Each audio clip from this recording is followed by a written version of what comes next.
Now we are recording. Thank you all again.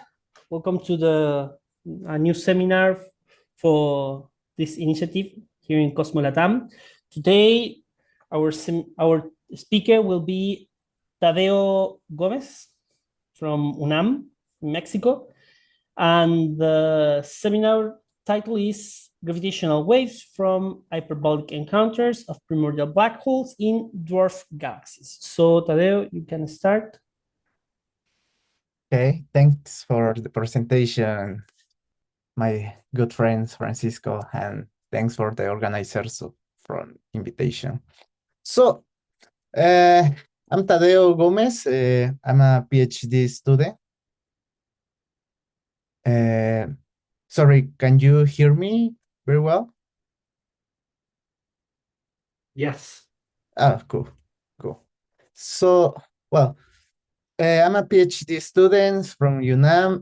My supervisor is Juan Carlos Hidalgo Cuellar, and my co-supervisor is Guillem Dominic in Germany.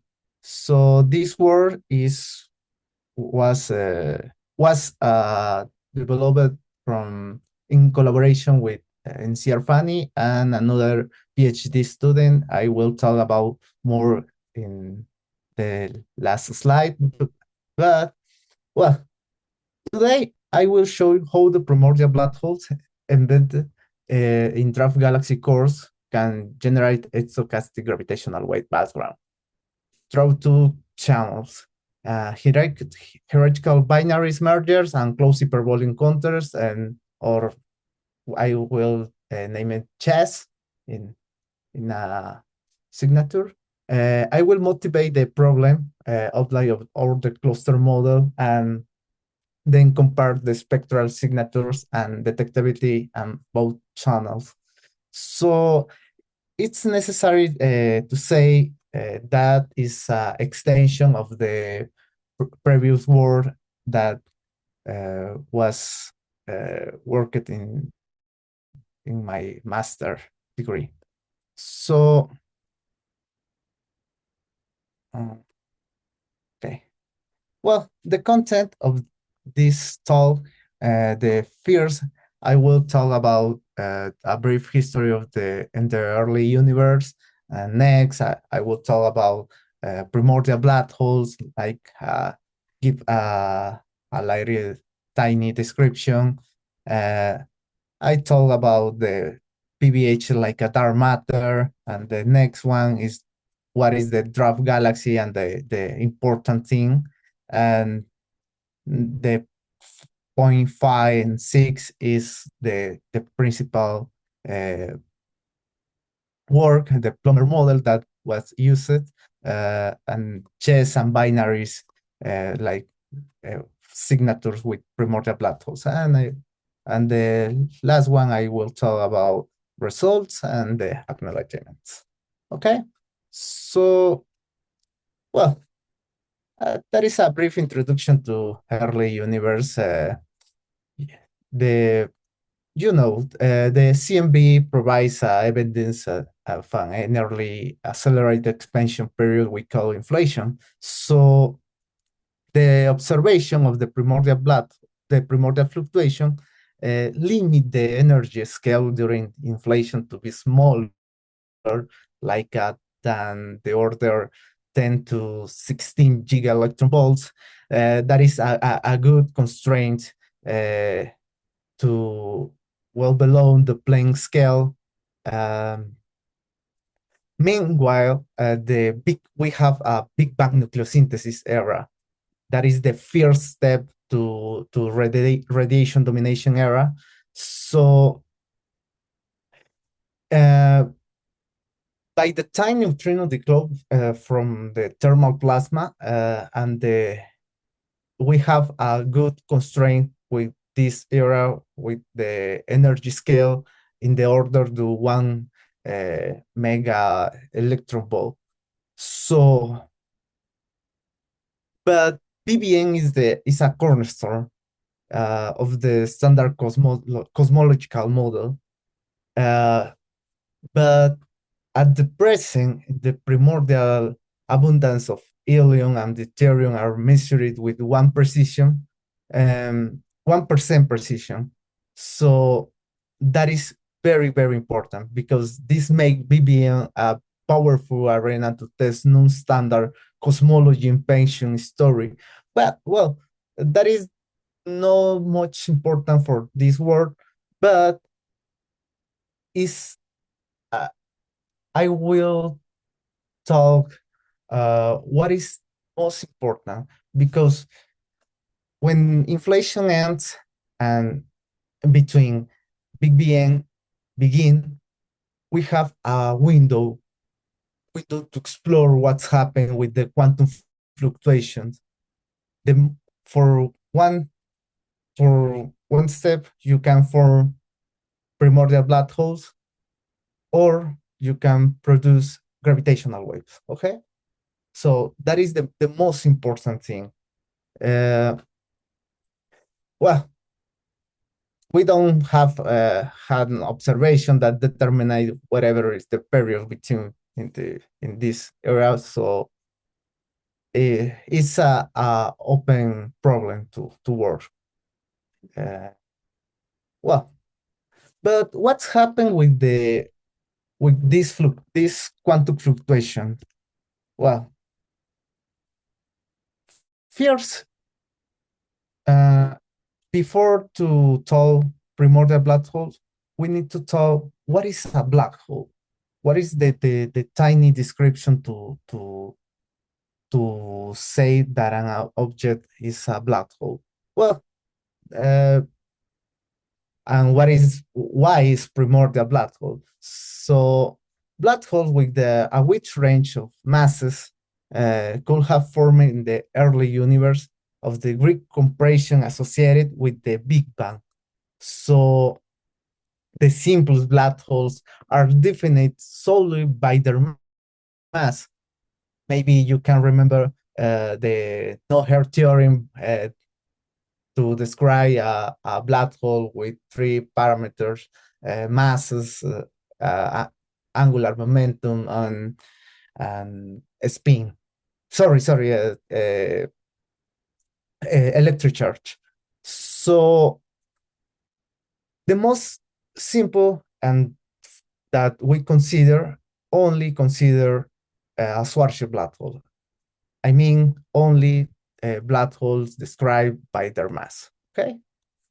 So does density of the black holes scale with the inverse mass squared? Again, I need to emphasize in the early universe, we don't have stars, okay? We have a quantum fluctuation that exits of the horizon when the Hubble horizon expand, and then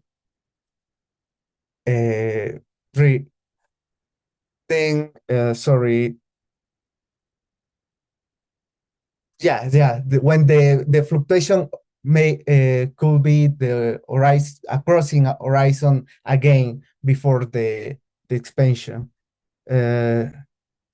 After expansion. So does this mean that the formation of the tiny black holes is possible only at the early stages of universe? You can see tiny BBH needs high densities. We have a density perturbation and overdensity in a region. In this region, you can describe maybe a Mexican hat model, or the Mexican hat model is the best description to imagine what is the overdensity in a region in the space-time. So when these fluctuations have the great density, you can collapse and form PBHs. So in the same way, the mass scale with the H formation. So the most important thing is that mechanisms, it's possible produce black holes with one solar masses in the 1 microsecond. So that is really, really interesting, because in 1 microsecond, you have, well, in less or more, you can form a great catalog of the different masses, or great catalog of the primordial black holes with different masses. So that is three things important. Okay. So, well, but I said it's necessary overdensity when, and that is most important to say, because I will remark, we don't have, we don't happens anything in a space-time in a flat space-time like Friedman material.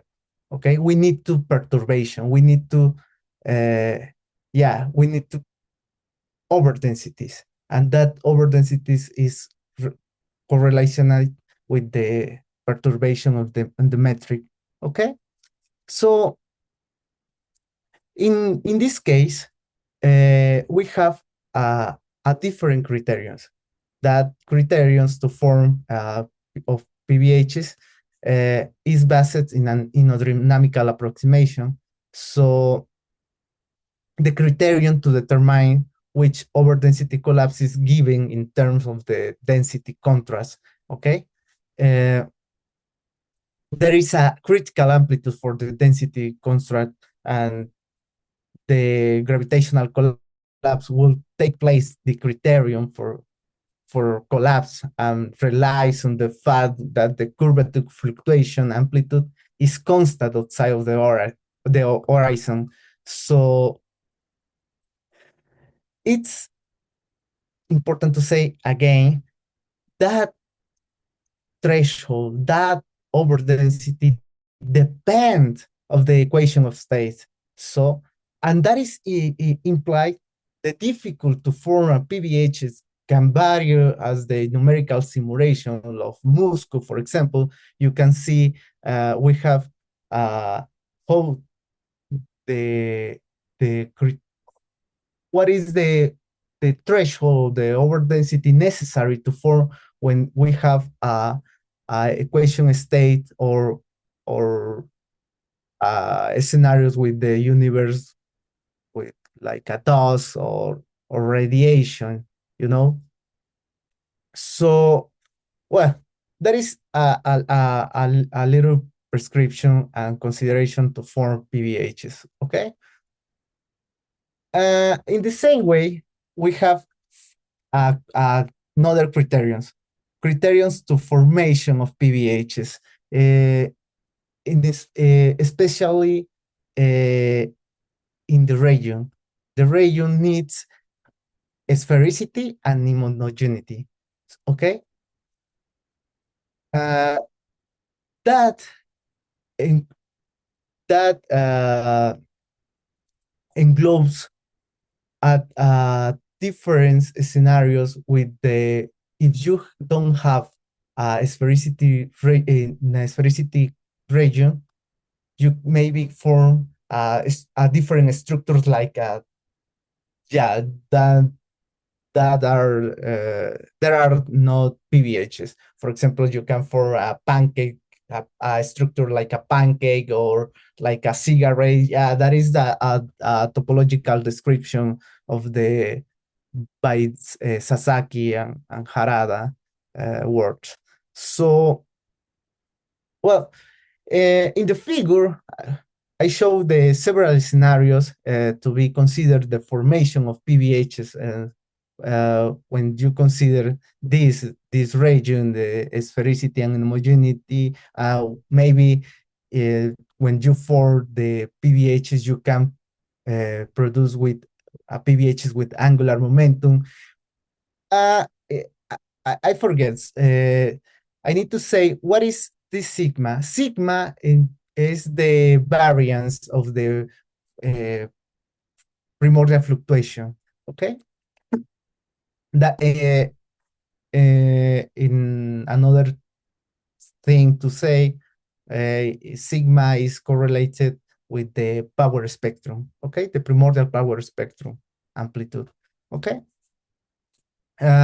so it's possible in this plot. Is I show the halo collapse and soliton collapse is in another word, but you can consider when you have a scalar field domination era, for example, with the maybe in Flaton with fast oscillation, you can produce a structure like a dark matter halos with the core in the center. You can wait that the core virialized or thermal time to produce a black hole. Yeah, but that is not important in this work. Only I want to have get the information only these two criterions. Okay. Well, but we have a evolution of the primordial black holes. Okay, when you can evolution. Sorry, the primordial black hole could be evolution with accretion mass or Hawking radiation or gravitational waves, binaries or gravitational wave emitted, and that everything have a important things the impact in the mass of the black hole. For example, when you consider accretion mass, the simple models only you can add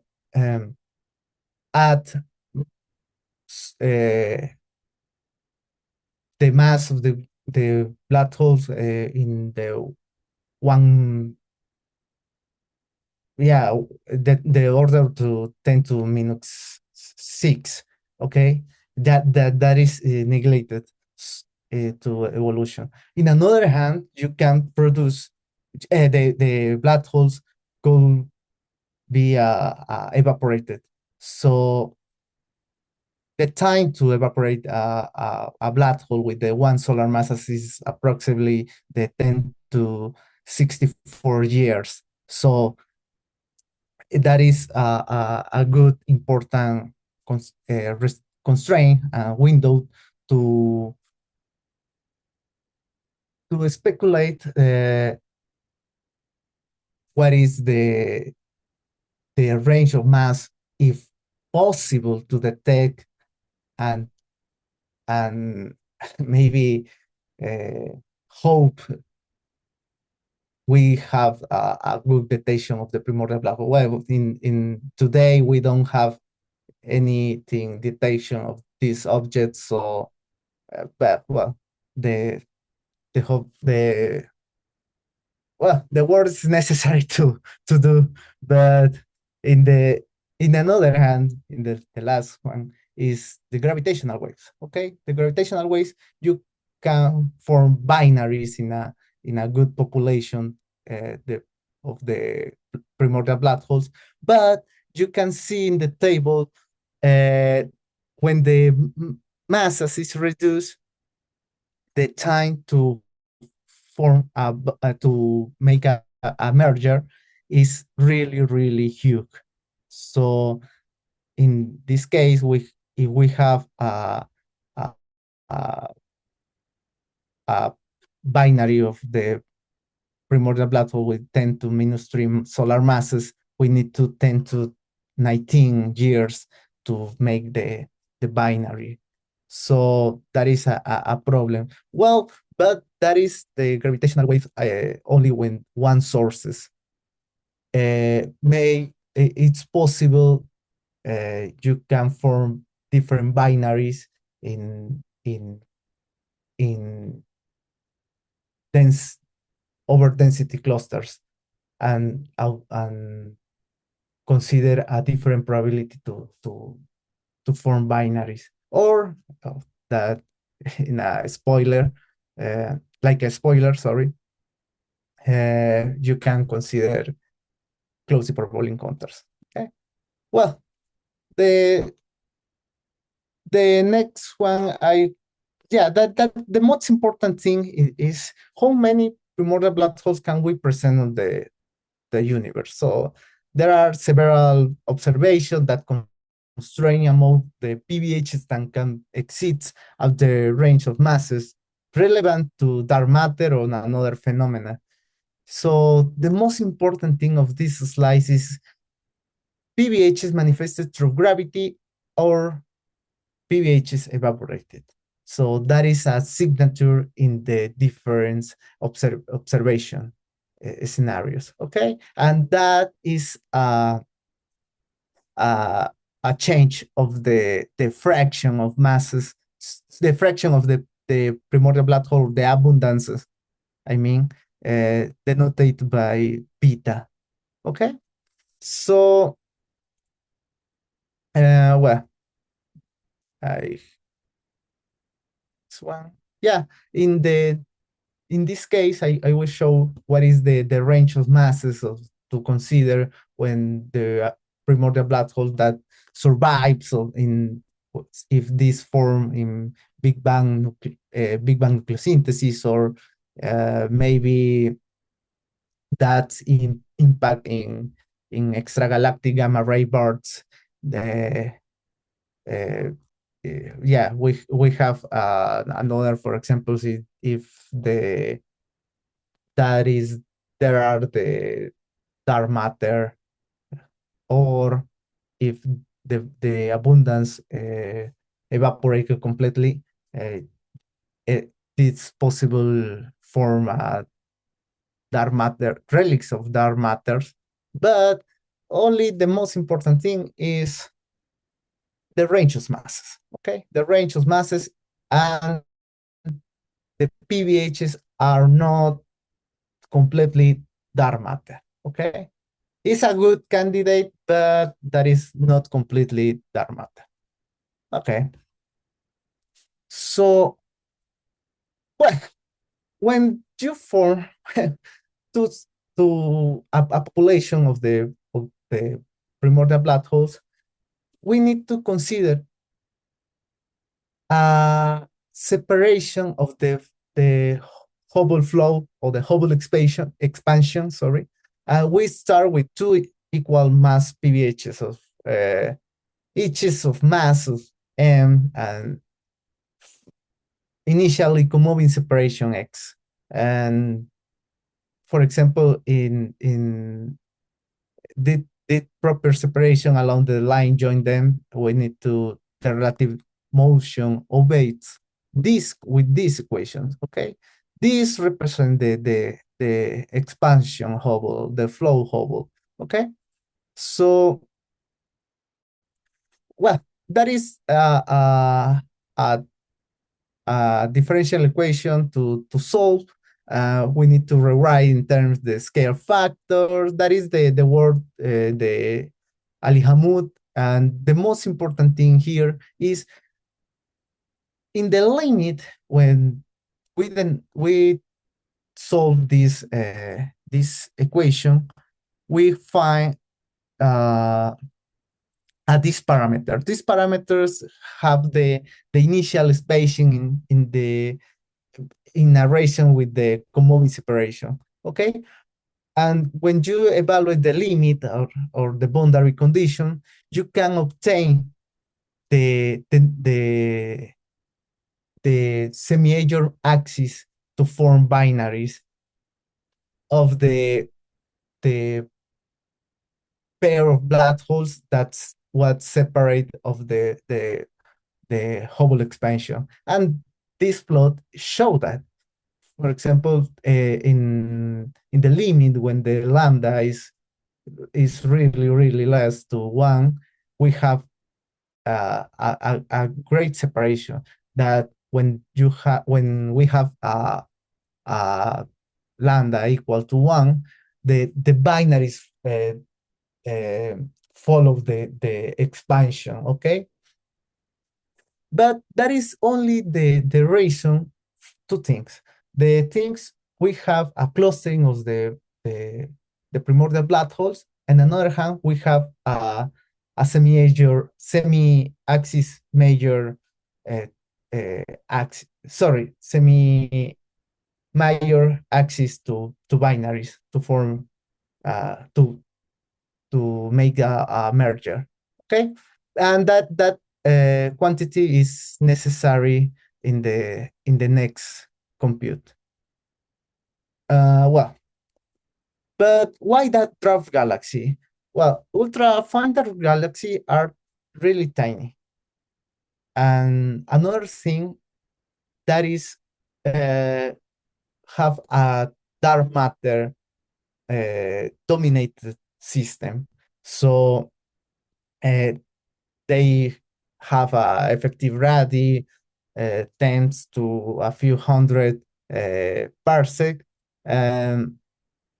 Yeah, for example, the Erandinus is one dwarf galaxy to with that we have a good constraint with good observation, and the range of dwarf galaxy is the masses with 10 to 7 to 10 to 9 solar masses. Yeah, well, the constraints exist. And the most important thing, we have 2 points. We have a great domination of dark matter. In another hand, we have a great estimation of the radius and the masses. Okay, so the question here is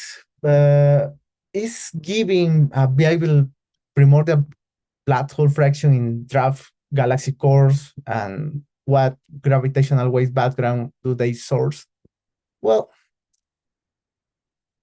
we have the literature have a different constraint of the primordial black holes into dwarf galaxy. For example, Brand said a conservative constraint of primordial black holes only have 10 solar masses.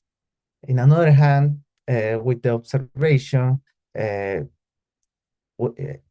comparing with the Brand, PBHs with masses between 25 and 10 to solar masses will be implied that stars should be have much larger or more diffuse cores than observed. We have Brand say like a reheating into this system to prevent the stars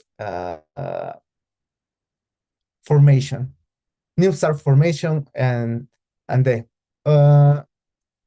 in another hand, we have the work the Shure et al. And he considered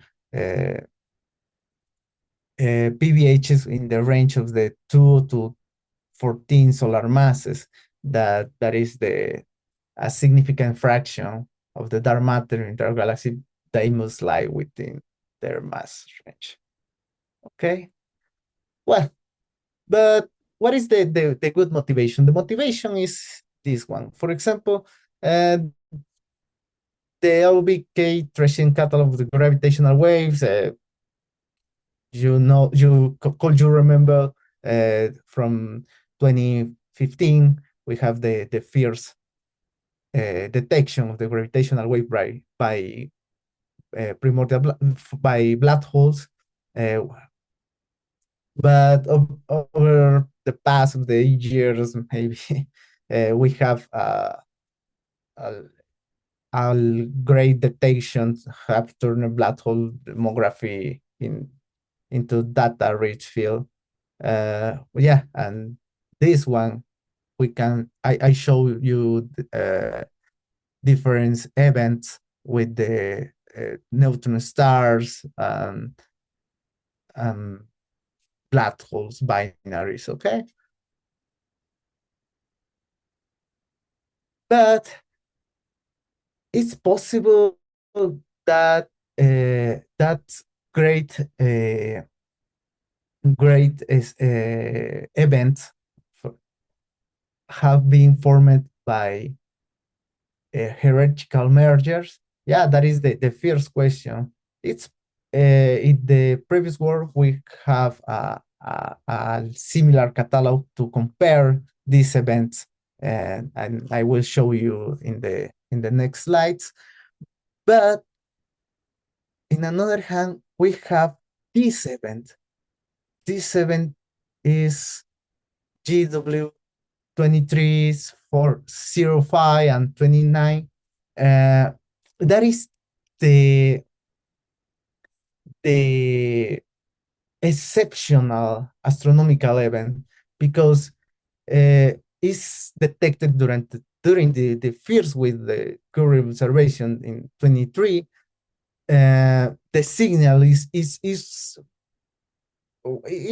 resulted from the collision in the neutron star and the tiny black holes, and that is maybe, for example, when a child consider a potential primordial binary black hole merger in the mass gap, okay, and that is a good estimation or to next generation of the observatories. Okay. Well, the most important thing to talk about in this talk is this one. For example, in our model, the previous work, we investigated the hierarchical merger of primordial black holes in scenarios where PBH is constituted the dominated dark matter component cores of the typical dwarf galaxy. So we evaluated the binary primordial black hole formation and merger rates and gravitational emission from total mass loss across successive generation. So the framework established in that work is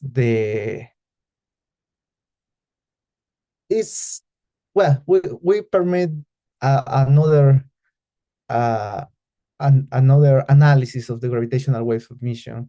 In this case, we consider a dwarf galaxy with 10 9 to solar masses and one radius with the 1 parsec with dense cluster. The cluster have full monochromatic primordial black holes. We evaluated 4 different populations to 1 solar masses, 10 solar masses, 10 to minus 2 solar masses, and 10 to minus 14 solar masses. Okay, and well, to make that description of the matter distribution into the cluster is based by Quinlan and Shapiro work. We have 3 equations to describe this with this model. We need to distribution function of the population, the density core, and the gravitational potential in the core. Okay, so we need to compute we need to know how are the pH distributed within the cluster. So we need to compute the number density primordial black holes with the next equation, and how likely is the interaction to occur between 2 objects when they cross paths. We need to the cross section definition. That is that question has derived by the Quinlan and Celoria work to form binaries of primordial black holes. But how many events occurs per unit at time and volume given the condition of the cluster? According to the Fokker-Planck equation, that accounts the loss and gain of primordial of the black holes due to merger with another black holes. the merger rate is given by this equation. In this equation, we have a mean square velocity, the number density of the different species. In this case, for example, we need to evaluate a different period in to produce a different generation. Okay, for example, in the first generation or original population, and I and J is equal. Okay, is the same population, but that change when you have the first generation or the second generation, you have a different evaluation to different population to produce binaries.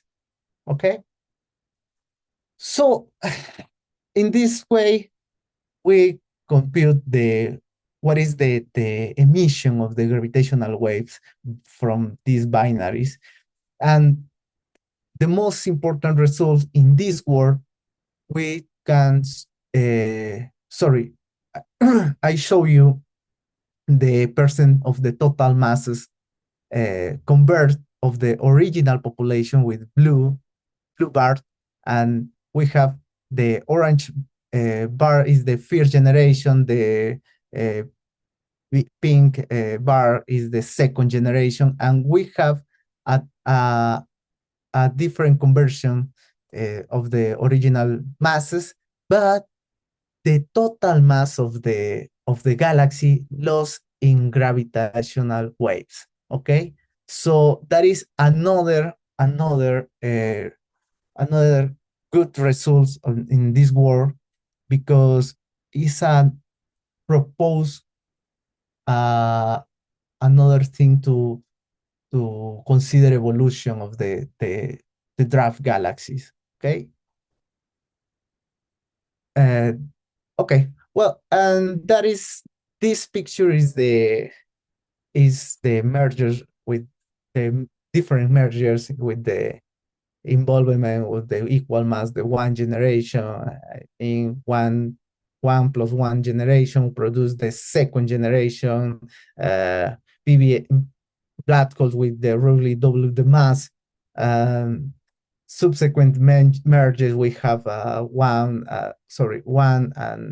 and two generation, two and two generation, and produce a third generation, and then. Okay, so most important to show is this table. For example, we have a first epoch with the same Plummer model. We can obtain the mean square velocity, the total number of the primordial black holes, and in this table we can show what is the approximately the total number of from every each population. Okay, but you can see the mean square velocity from every generation or every population is lower. Okay, in every epoch. Okay, but that is only estimation. Why? Because when you have a merger from binaries, you need to consider the kit velocity. Okay, but in this world we don't consider this. Okay, but if we consider, maybe we have a different velocity and we need to wait to time to we need to wait considerably time to the population be realized with the system. Okay, well,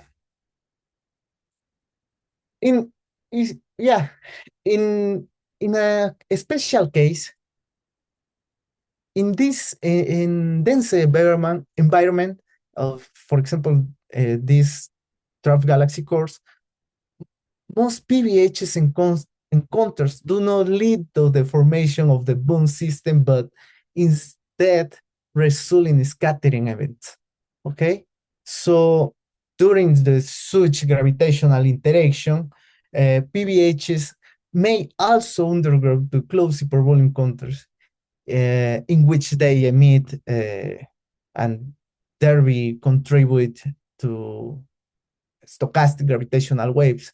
So nanograv, I remember, consider a great population and to emit to like a source to stochastic gravitational waves. But in this case, it's maybe only consider one source in that tiny galaxy, in a tiny cluster. But yeah, it's really, really a minor scale. Okay. So the radiation emitted results from the rapid variation.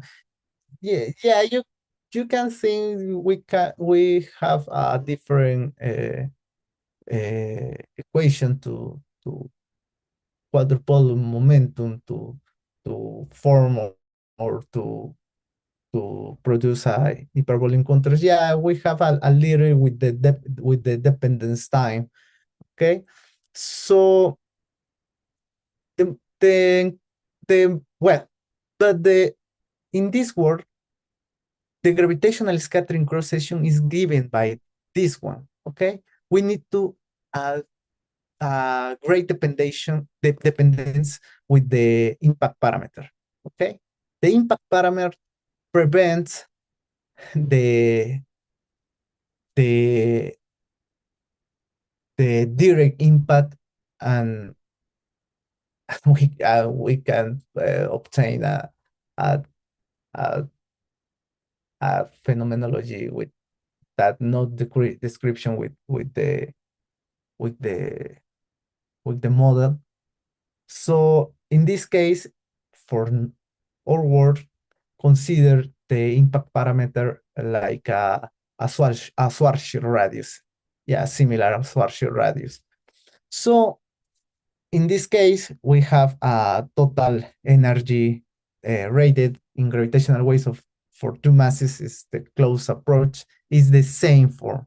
Yeah, we have a different dependence in the minimum radius to obtain a gravitational waves. Okay, and another thing to change is the function of the eccentricity. We don't need a great eccentricity, only needs to plus an epsilon to obtain an hyperbolic encounter. Okay, is, for example, we consider it 1.0001. Okay, that is oh. So what we can what can find well, you can see this plot is okay. Yeah, yeah. In this four plots, we can evaluate four different populations. Like I said, 10 solar masses, 1 solar masses, 10 to minus 2 solar masses, 10 to minus 14 solar masses. But you can see difference time to begin. In every case, the close hyperbolic encounters begins before the emission of the gravitational waves from binaries. So when the mass is lower, the emission decrease in 20 orders. Okay, so the energy loss from gravitational waves emission due to binary formation, solid line, and chase the dash line for the initial PBH population. So this, well, the, the the most important here is the masses change the emission. Okay, we don't have this. Yeah, we don't wait this result because we hope we have when you consider masses in minor masses, you increment the the, the numerical density of primordial black holes. But that doesn't matter in this model. Okay. Well, but what's happened with the another generation? Okay, we find a clear division of the labor in cosmic time. Just happen finds and yeah, but gravitational wave emission from binary of primordial black holes is important. That is the color lines are binary black holes, not primordial black holes, but because the primordial black holes only are the blue lines, okay? Because we have a first and second generation. Yeah, you don't. That is another character of the primordial. So, yeah, from the second epoch to the present for the initial PBHs masses, in this case, we only have 10 solar masses. But that demonstrates the PBHs and chess contribute to stochastic gravitational waves in complementary waves. Okay, so yeah, but here the most important thing is what is the binaries with the most contributed in this in this like a source of the gravitational waves. So that is there are here. Okay. And sorry. And in the next step to this work, we implement this equation from the work to the Garcia Bellido, the work of 2022, to obtain the omega gravitational waves. Okay, the contribution of the stochastic gravitational waves. Okay, and this way we have two channels. Okay, two binaries from black holes and close hyperbolic emission. We have a great difference. The most important is we have, in this case, we have a dependence in the semi-major axis and the eccentricity. In another, when the binaries, we have the frequency of the binaries. It's important to say, when you consider the frequency, you have a three different scenarios: the ring down, the circular down, the time to merger. Okay, when the while the binaries evolved, we don't consider, only make the same parameters to like a, a binary forms. Okay, but it's in a future work, maybe you can, it's possible, add these two scenarios and yeah, check with how change this parameter. And another thing is the dependence, a really dependence. We show the mean square velocity of the population. Okay, when the velocity increment, the emission of the gravitational waves on the channel augment. Okay, but in another hand, we have a great dependence with the local density, because the Garcia Bellido words consider subclusters into the the galaxies. Okay, and that is another thing to compute a contribution of the gravitational waves population, but in this case, consider different. We evaluate for every population, every combination, we evaluate omega gravitational waves. Okay, and we have obtained this word, this plot, sorry, and compare with the constraints of the different new observatories like ALISA, the SIGO, IPTA, and Einstein Telescope. So we can show the the close hyperbolic encounters from binaries with primordial black hole with 10 solar masses is didn't detectable to with the next generation. But the the binaries could will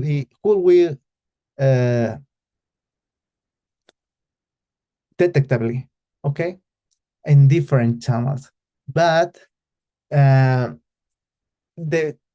yeah, here the most important thing is the comparison of the gravitational waves background spectra from binary of black holes and close hyperbolic encounters.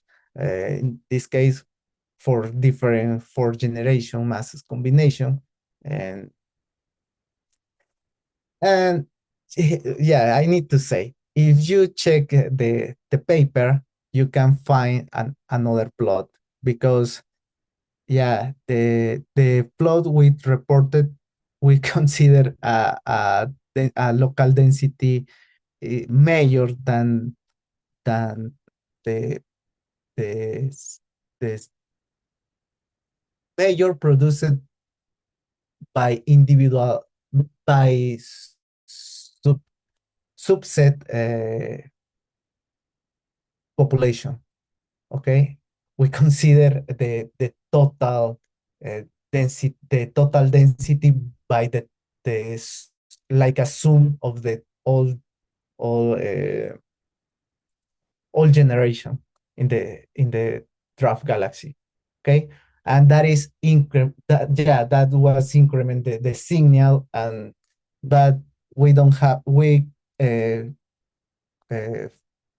touch the limit with the effective neutrons uh, detectability. But yeah, that is a, a issues. I hope the the referee comments to change to this plot. But well, to finally the implement code is public, accessible to in the repository, providing the link below. You can find more in this GitHub. You can check all my computation, my numerical simulation. And if you wanna cite my work, pues thanks. Well, and the team was by NCR Fanny from Parameter Institute, and Nayeli Marisol Jimenez Cruz. Like, she's a PhD student from Swansea University. The acknowledgement that, well, this work was supported by the GAPA UNAM, estudios en cosmología inflacionaria, agujeros negros primordiales y energía oscura, and dedicated to Elizabeth America Flores Fria. She's my fiancée, and thanks. Thank you, Tadeo. After the talk, maybe you can send me the link to the GitHub to make it public in the YouTube video that I will upload with the recording of this talk. We have time for questions. If someone wants to perform a question, this is the moment.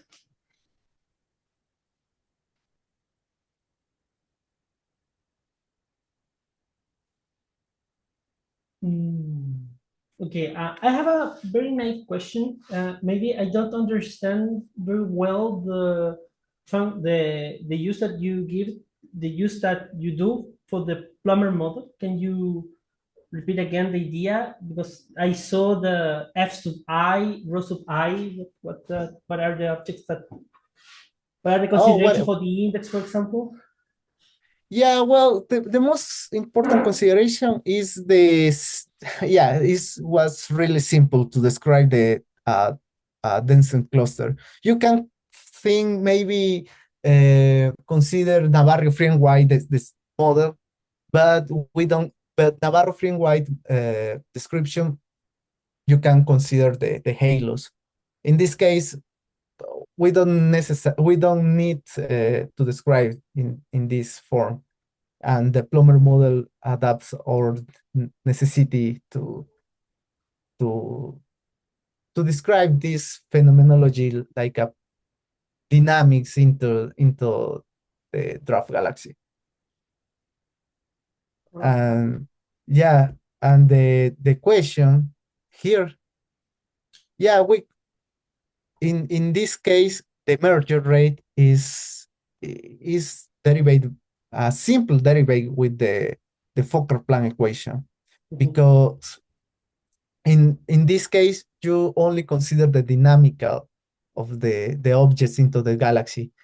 Quinlan and Shapiro consider a cluster with the stars with different metallicities, and that produce a different numerical density, a different a subdensity population. But for this, yeah, for the simple of the case, like a toy model, for example, is it's easy to use.